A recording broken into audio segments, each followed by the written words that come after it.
Ano nga ba ang sikreto ng pagnanalangin na effective? Yung matatanggap mo talaga ang iyong hinihiling, hinihingi, inaasam. Paano nga ba talaga manalangin according to Jesus? Ang pamagat ng ating pag-aaral, ask, seek, knock, till you get it.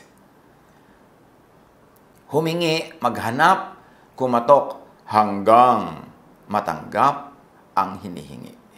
Luke 11, 1-13, minsan nananalangin si Jesus sa isang lugar. Nang siya'y matapos, sinabi ng isa sa kanyang mga alagad, Panginoon, turuan po ninyo kaming manalangin. So as we can see, Jesus obviously prays alone and silently. That's why he had to be asked how to pray.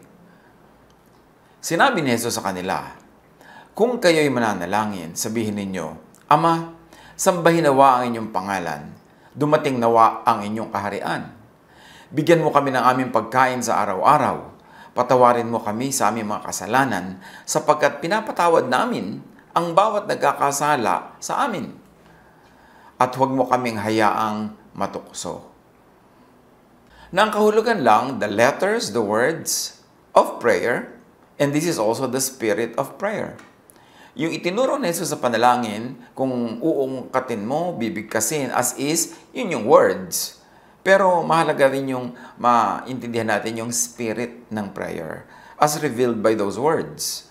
So pag dinasal mo yon, pwedeng dasal na yon. Pero ang tunay na dasal, kahit hindi yun ang exact words, kung nakasang-ayon sa ideya, sa tema, sa espiritu, nung words na yon na sinabi ni Jesus. So, the prayer was the letter, the words, and the spirit of prayer. Sinabi pa rin niya sa kanila, ipalagay natin isang hating gabi. So, magbibigay ang Panginoon ng explanation, ng pagpapaliwanag pa ng sinabi niyang paraan ng pananalangin, at ngayon meron siyang ibibigay na kwento as illustration.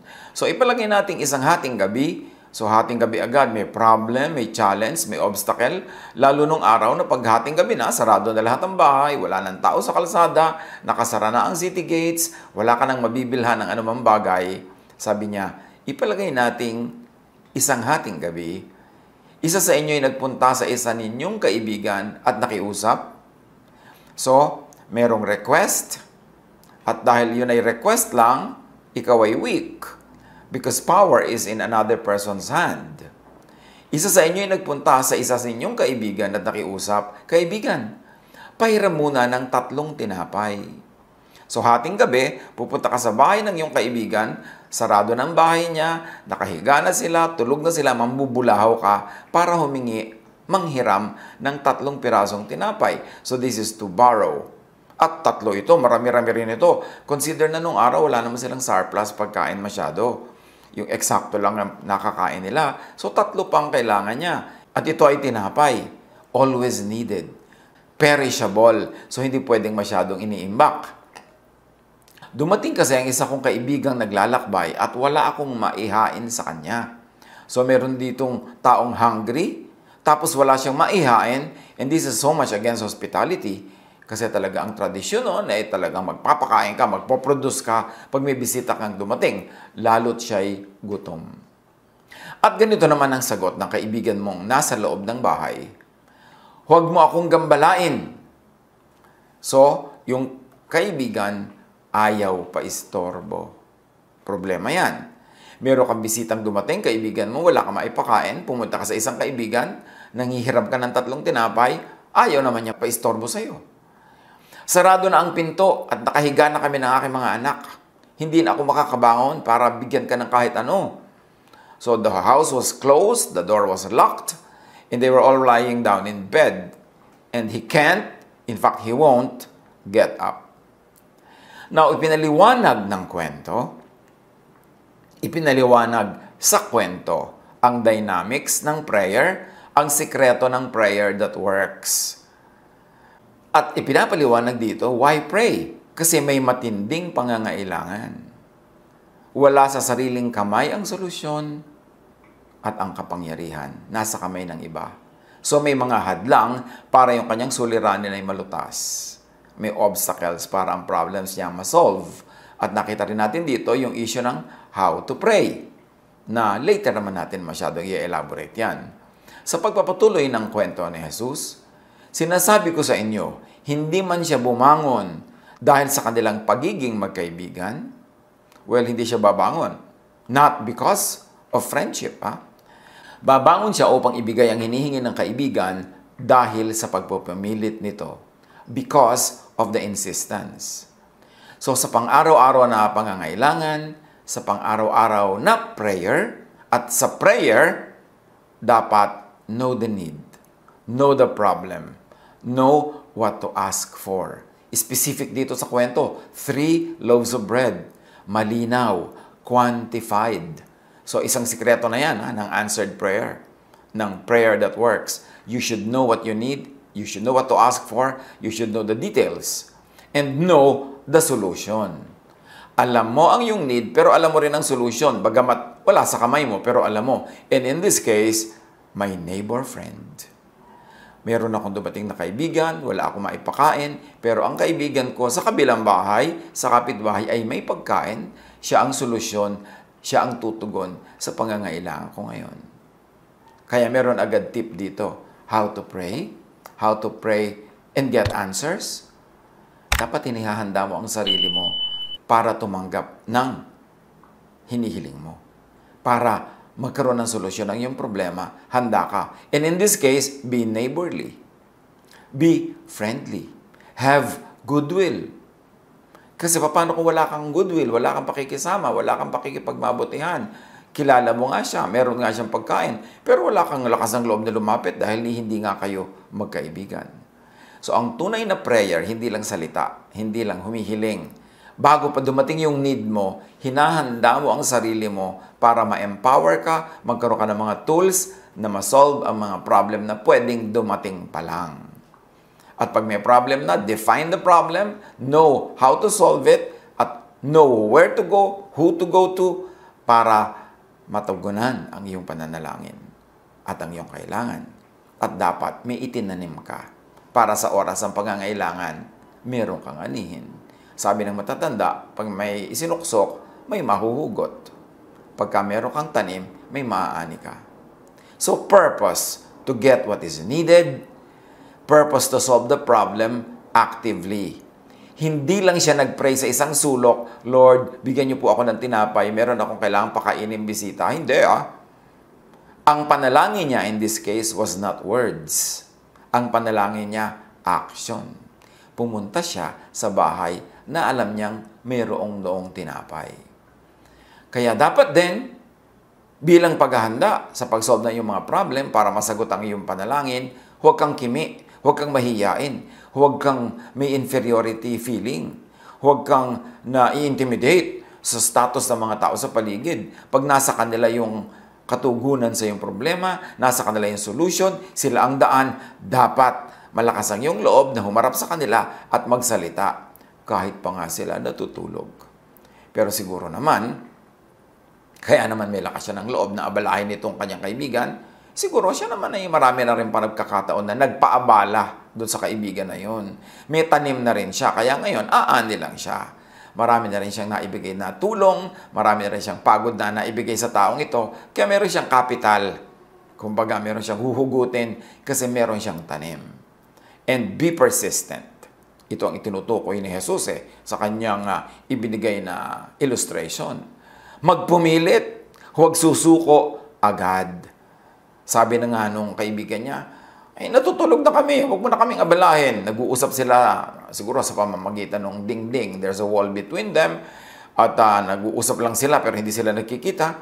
Sabi niya, tulog na kami, huwag niyo na kami abalahin. Pero ayaw niyang tumigil.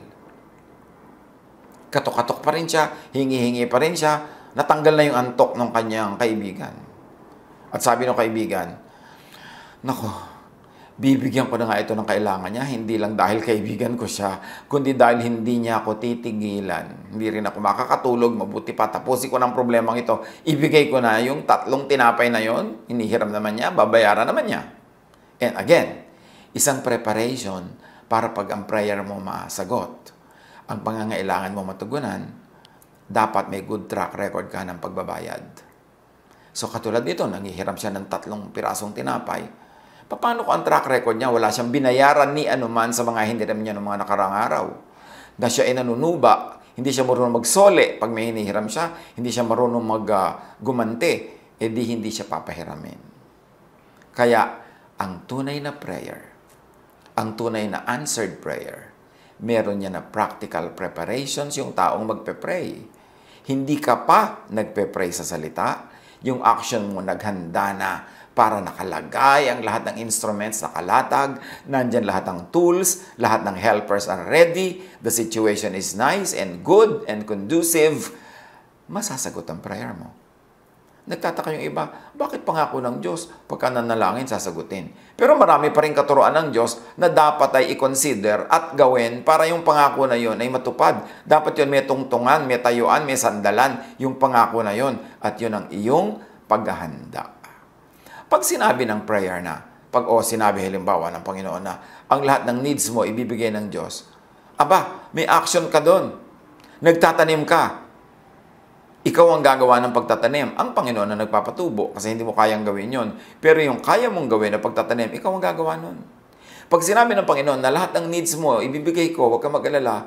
Pero ang ibig sabihin din nun, makisama ka sa mga kapitbahay mo, tumulong ka sa mga nangangailangan. Para pag ikaw nangailangan ng tulong at humiling ka sa akin, bukas ang pinto, may mga taong tutulong sa'yo, malalapitan mo. Pagka nangangailangan ka, pwede ka manghiram, dapat sa mga panahon na ikaw ay meron, nagpapahiram ka. At sa mga panahon na nanghiram ka, ay nagbabayad ka para kung dumating yung need mo para ikaw ang mangutang uli, magpapautang sa'yo. Merong magbibigay sa'yo kasi pala bigay ka. Yun ang mga elemento ng prayer. Hindi lang luluhod ka, pipikit ka, magsasalita ka, bigyan mo po ako nito, bigyan ako nito, bigyan ako nun. Sasabihin sa'yo ng Diyos, teka, humihingi ka sa akin ng bunga. Nagtanim ka ba? Hindi po. Anong bunga? Ako, magician. Wala akong tanim, bibigyan kita ng bunga dyan. Diyos ko, magpadala ka po ng mga tutulong sa akin mga tao. Teka, ikaw ba may natulungan na? Wala po. Sinong tutulong sa'yo? Bago ka palang mag-pray, yung buong buhay mo, may ginagawa ka na paghahanda para pag nag-pray ka, nandun na lahat ng kailangan at mangyari ang ipinagpe-pray mo. Dapat active ang pananalangin. Kaya't sinasabi ko sa inyo, sabi ni Jesus sa pagpapatuloy, humingi kayo at kayo'y bibigyan ng kapitbahay, ng kapwa-tao, ng universe, ng Diyos. Pero dapat nauna na nagbibigay ka sa kapitbahay, sa kapwa-tao, sa universe, at sa Diyos. Nagtanim ka na, aani ka. Humanap kayo, sabi ni Jesus, at kayo makakatagpo. So active ang paghahanap. Hindi yung tatamad-tamad, hindi salita lang ang prayer, kumikilos. Tulad ng lalaking yan sa kwento, hating gabi lumabas siya ng bahay niya, kumakatok siya sa bahay ng may bahay. Kumatok kayo at kayo'y pagbubuksan, sabi ni Jesus, ng kapitbahay, ng kapwa-tao, ng universe, ng Diyos. Pero dapat, bago mangyari ito na kayo ang kakatok, maraming beses na kayong nagbukas sa kumakatok naman sa inyo, na kapitbahay, na kapwa-tao, na universe, na Diyos. Then meron tayong tanim, aani tayo. Sapagkat ang bawat humihingi ay tatanggap, ang bawat humahanap ay makakatagpo, at ang bawat kumakatok ay pagbubuksan. Totoo ba yun? Yes. Pero sabi nga natin, at nilinaw natin, may preconditions yan, na ikaw ay nagbigay na, at may nakatanggap na sa'yo. Na ikaw ay tumulong na sa naghahanap na matagpuan nila ang kanilang kailangan. At ikaw ay nagbukas na sa mga nangangailangan din. Internalize this. Dibdibin. Suriin. Pag-aralan. Kasi maraming mga tao nagtataka, hindi naman totoo yung prayer na yan. Bibigay daw, ba't hindi naman ako binibigyan? Hindi lang yung salitang, bigyan niyo po kami ang prayer. At hindi lang yung sinabing, pag may kailangan ka, ibibigay ko sa iyo. Marami pang karugtong, kamag-anak, kakawing, kakambal ng mga katuroan yan. Pakyaw sila, magkakasama. At kasama doon yung magbigay ka, tumulong ka, magmahal ka, magtanim ka. Sapagkat ang hindi tatanggap, ay hindi kasi humingi persistently. Yun ang maaari nating conclusion, yung mga hindi tumatanggap. Ang bawat hindi makakatagpo ay hindi kasi humahanap persistently. At ang hindi pagbubuksan ay hindi kasi kumakatok. O kaya, ang hindi tatanggap ay hindi kasi kahit kailan nagbigay kahit kanino. Ang hindi makakatagpo ay hindi tumutulong sa iba na makatagpo sa mga pangangailangan nila. At ang hindi pagbubuksan ay yung hindi rin nagbukas sa iba na kumakatok. So gusto nating idiin, mga kapatid, ang paghingi ay hindi lang sa salita, kundi sa gawa, sa positioning, sa preparation. Handa mo, ihanda ang sarili na tumanggap. Ibig sabihin, pagtatanim, paghahanda, paglikha ng conducive atmosphere, etc., etc., etc. Kung gusto mo at alam mo na darating ang panahon na ikaw ay hihingi, dapat hanggang hindi ikaw yung nangangailangan at hindi ikaw yung hihingi, ikaw ang tumutulong, ikaw ang nagbibigay, ang dami mong deposit. So pag mag-withdraw ka, merong funds available. Alam nga naman, basta ka na mag-withdraw, wala ka namang deposits. So yun ang nawawalang understanding ng marami about prayer. Akala nila basta hihingi. Ang buong lifetime at buong lifestyle ay nagtatanim, tumutulong, nagmamahal, umiibig, at pag ikaw ang nangailangan, lahat yon magiging available to you kasi na-deposit mo na. Although, of course, hindi naman natin pwedeng limitahan ng Diyos na baka kahit talagang wala kang ginawang mabuti, wala kang naitanim, wala kang deposit, sa habag ng Diyos, mabigyan ka pa rin. Pero, bakit mo naman iaasa ang buhay mo doon sa extreme possibility na yon? Dapat magtanim ka na lang talaga ng magtanim para maging automatic na pag-anihan, aani ka. Luke 11:1-13 sa pagpapatuloy, kayong mga ama, sabi ni Jesus, bibigyan ba ninyo ng ahas ang inyong anak kung ito'y humihingi ng isda? The obvious answer, hindi. Diyos pa kaya ang magbigay ng ahas kung humihingi ka ng isda? Bibigyan ba ninyo siya ng alakdan kung siya'y humihingi ng itlog? Meron ba naman daw magulang na humihingi ng egg, fried egg? Siguro kung ano-ano pang luto ng egg yung kailangan ng anak, bibigyan niya ng scorpion? The obvious answer is, hindi. Diyos pa kaya? Kayo ngang masasama ay marunong magbigay ng mabubuting kaloob sa inyong mga anak. Lalo na ang inyong Ama na nasa langit, na magbibigay ng Espiritu Santo sa mga humihingi sa Kanya. So, merong katiyakan at merong logic. Ang logic lang dito, simple, sabi ni Jesus. Kung kayong mga tao, makasalanan kayo, masasama kayo, pero ang bait-bait nyo rin sa inyong anak. Kahit nga mga mamamatay tao, kahit mga kriminal, mabait sa anak. Marunong kayo magbigay sa anak. Di lalo naman ang Ama sa langit. Higit lalong mabait kahit kanino man, hindi makasalanan, walang kasalanan, makapangyarihan, not only willing, but also able to give. Di lalo nang siya magbibigay. So, ba't hindi kayo bibigyan? Lumagay lang kayo sa path of blessings. Para bang yung sinasabi sa Psalm, yung tree planted by streams of water. Kung puno ka, ilagay mo yung sarili mo doon sa dadaanan ka ng ilog para lagi kang may naiinom. Huwag kang pumunta doon sa walang dumadaang tubig. Paano ka mabe-bless doon? So, ang lifestyle mo dapat, yung ready to receive blessings. Ang pamamaraan mo, masipag ka, mabait ka, pala-share, pala-ibigin, para kang puno, planted by streams of water. Your leaves will not wither. You will bear fruits in season. So, kasama talaga sa tunay na prayer na sinasagot, positioning. Alam nga naman sabi mong, Diyos ko, pag-graduate mo po agad sa aking pag-aaral. Tapos ang position mo, nasaan ka? Laro ka ng laro. Pasyal ka ng pasyal. Kung ano-ano pinagkakagawa mo sa buhay. Mali ang position mo. Paano ka dadaanan ng blessing? Sinasabi mong, Diyos ko, paasensuhin niyo po ang aming buhay. Bigyan niyo kami ng lahat ng kailangan namin. Pero ang tatamad niyo. Wala kayong ginagawa. Halimbawa, o kaya ay sasabihin mo na nawa ay makakuha kami ng magagandang trabaho, magagandang hanap buhay. Pero hindi kayo nag-aaral, hindi kayo nagte-train, hindi kayo nagtsatsaga. Yung alam nyo nun, 10 years na lumampas, wala pang nadagdag kahit isa, yung pa rin. Kasi walang product development, walang pag-aaral. Paano ka asenso?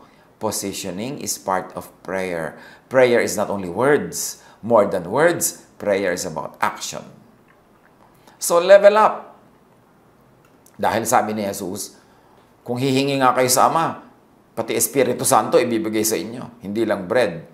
So here, there is a leveling up from bread, from fish, and from egg to the Holy Spirit. From matter to spirit. From earthly to heavenly concerns. lumalim nga at tumaas yung discussion ni Jesus, ginawa lang niya springboard yung bread, pero nakarating sa Holy Spirit. So, apply to material needs like food, but also apply this type of prayer and prayerfulness to spiritual needs, to spiritual food. Hindi lang tayo nabubuhay sa tinapay, sabi ni Jesus, kundi sa bawat salitang namumutawi sa bibig ng Diyos. So dapat, yes, humihingi tayo ng tinapay, ano man ang equivalent no na material sa ating buhay, pero dapat humihingi din tayo ng spiritual food na ibinibigay ng Holy Spirit. At tulad ng need ng tao na alam niya ang kanyang kailangan, 3 tinapay, very specific, know your spiritual need. Know that you have spiritual needs. Know that you are spiritually needy, hungry, and deficient. And know the solution, the source of provision and answer, God. Yung iba, hindi umaasenso ang spiritual life. Ang tagal-tagal na nag-aaral ng Bible, ang tagal-tagal ng member ng isang church, pero hindi lumalalim, lumalawak, hindi tumataas ang espiritualidad. Yun at yun pa rin. Kasi hindi humihingi ng spiritual food. Spiritual food, hindi lang yung nadidinig mong sermon, hindi lang yung nababasa mo sa devotions, kundi yung nagninilay-nilay ka, nag-iisip, nakikinig sa tinig ng Diyos para meron kang personal tutorial from the Holy Spirit. Yun din, pwede ka mag-ask. Nang ibig sabihin ay ask, seek, knock. Boldly, daringly, firmly. Tulad nung sa example. And it will be given to you. And you will find. And the door will be opened to you. Have you dared to ask God na magpakilala siya sa iyo? Apart from, outside of, in spite of tradition, religion incorporated or organized religion, in spite of the temple and the priests or their equivalents in our lives today, in spite of mga naunang drawings sa utak mo? Anong ibig sabihin natin? Yes, humihingi tayo ng bread. Madalas yun. Madalas nga, puro yun lang eh. Pero humingi ka na ba, kapatid, ng pagkaing espiritual? Yung talagang pagkaing espiritual. Yung makakapagpabago ng ating espiritu, hindi lang ng ating pang-araw-araw na pamumuhay.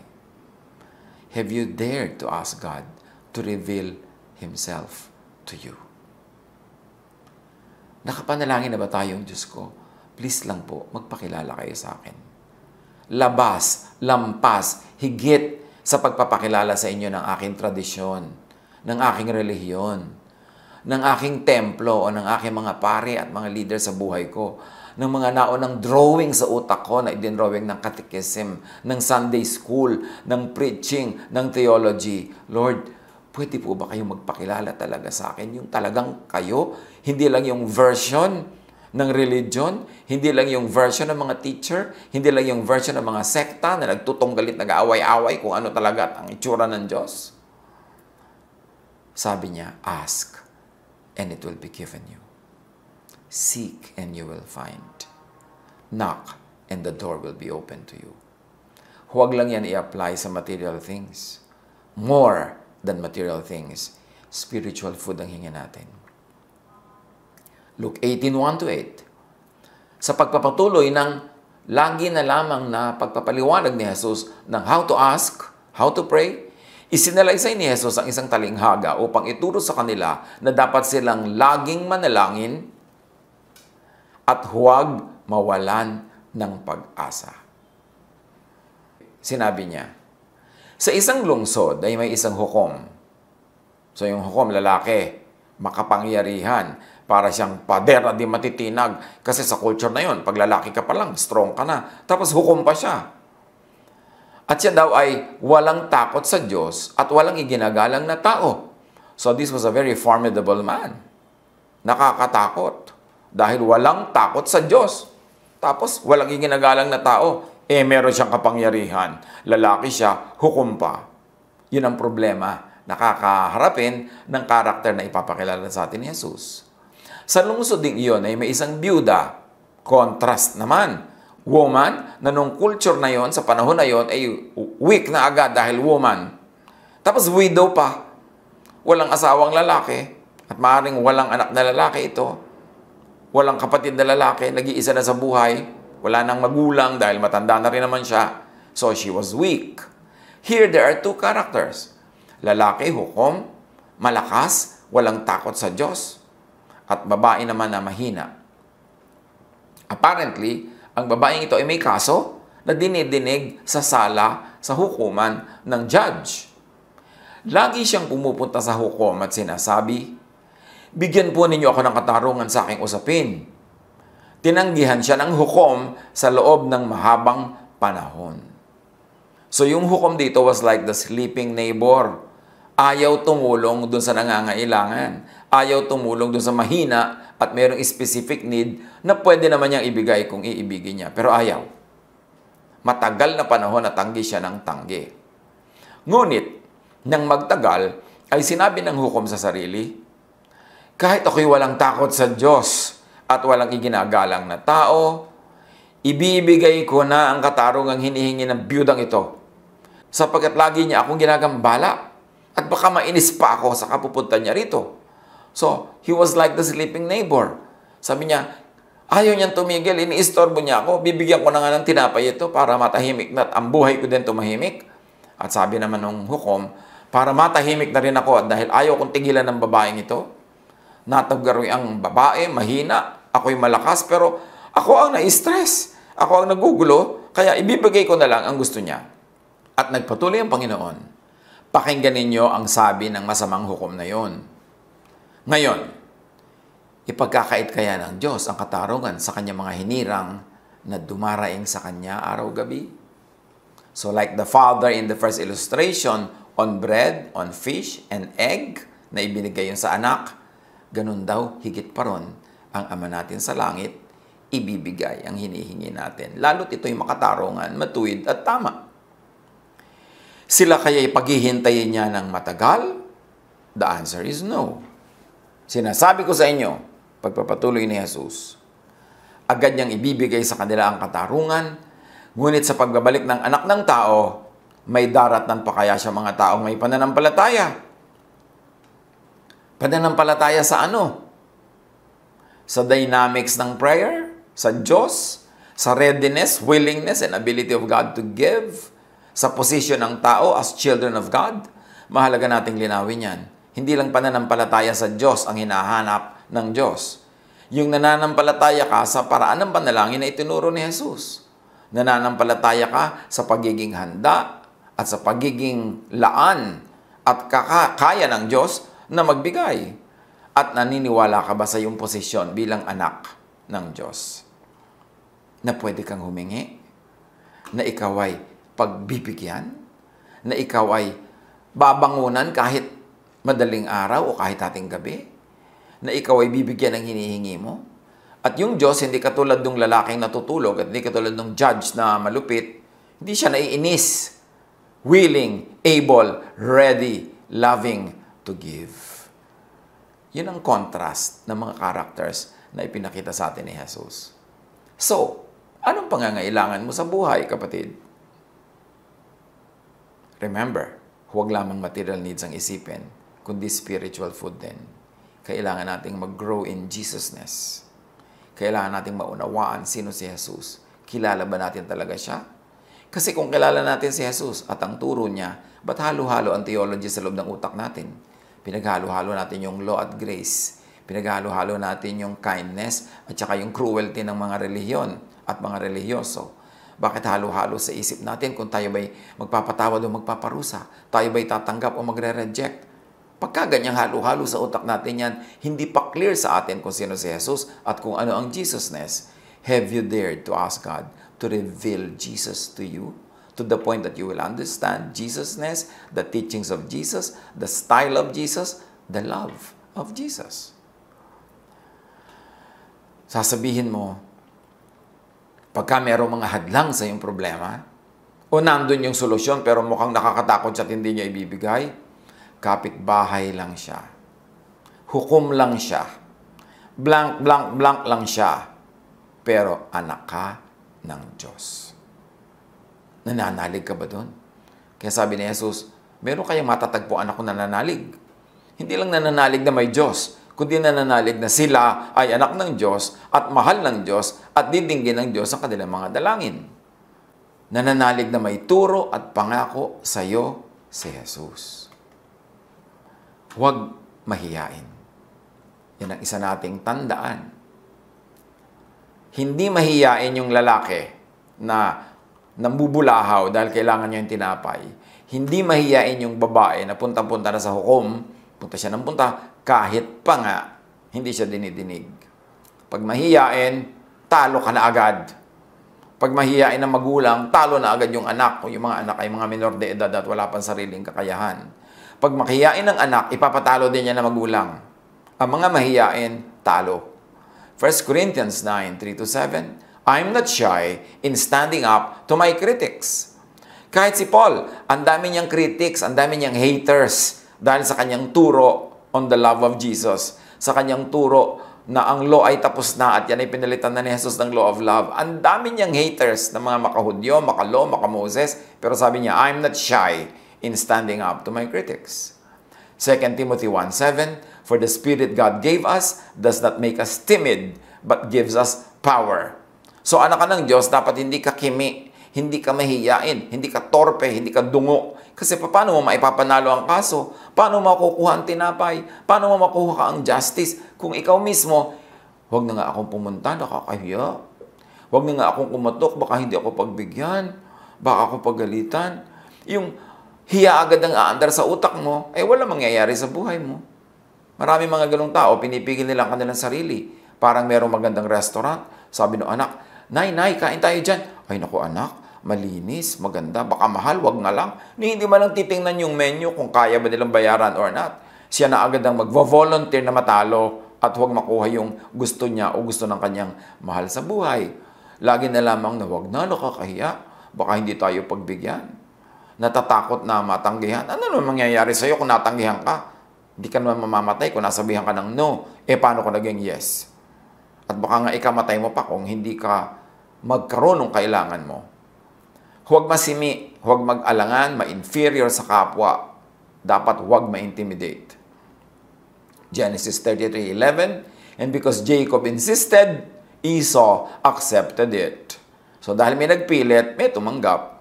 Huwag kang papayag agad na matanggihan, magpilit. Acts 12:13-16, Peter knocked at the outer entrance. Tapos ang tagal-tagal hindi siya binubuksan, but Peter kept on knocking. And when they opened the door and saw him, they were astonished.